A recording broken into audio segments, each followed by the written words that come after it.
According to the National Crime Victimization Survey, 467,321 people were victims of a crime committed with a firearm in 2011. In the same year, data collected by the FBI show that firearms were used in 68% of murders, 41% of robbery offenses, and 21% of aggravated assault nationwide.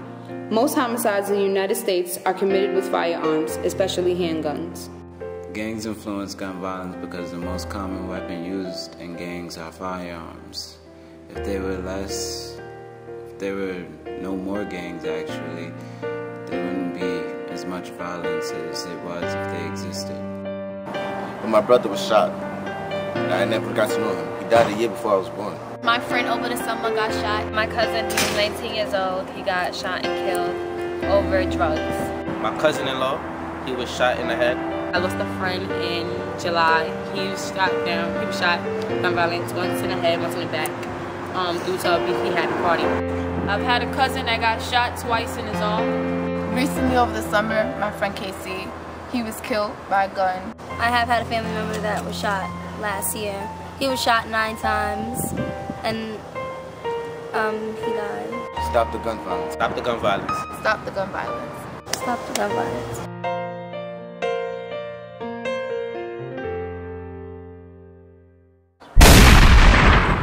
My name is Brian Thompson. I'm 18, turning 19 in May. I was born and raised in Brooklyn, New York, in an area called Flatbush. My birth father, he passed away December 17th, 2011. He was shot 5 times, 2 in his chest, 1 in his leg, and I think 2 times in his face. And you know, the detective said that it was a robbery. They were trying to rob his house, and they killed him in his house, but I don't know the full story because I wasn't there, so it's hard for me to believe. And they said they had people in custody, but they don't have all the evidence to prove that the guy did it. I was home with my mom. My grandfather came home and he said he had some bad news, and me and my mom found out together. When I first found out his death, my behavior became more defiant, more ignorant, but you know, I just had to learn how to use his death as a stepping stone for me to try to be successful in life. I went to the funeral in his wake, and I just felt out of place because I didn't believe it was true. Because you know, after all these years, he had a rough life. He did a couple bad things, and he was trying to change it. So when I found out, it was more like a shock to me. So at his funeral, I was basically shocked seeing him in the casket. I recently changed my last name to Brian Linton Thompson II because you know, my father's gone, and I'm his only son, and I have my sister, and I want his name to live on when I have my family. My children have their family. Just as out of respect, I was gonna do it anyway, but I made me more eager to do it because you know he passed away. That's the last thing him and my mom decided to do when he was gonna come back to New York.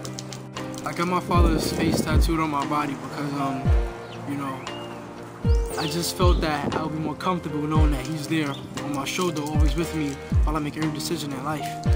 And I put a crown on his head because to me he's a king. At the end of the day, whether he's not literally a king, but to me and my family he is, because as a man he decided to change his life for the better for his children. I would have told him I love him, and you know, I hope he can come home. And he was in California, so now he has the opportunity to really be there for us in spirit, you know, watch out for us. I love him like he was there with me every day, because no matter what, he's still my father. I envision him peacefully in heaven, watching over me and my sisters and my mother, and wanting the best for me and my family.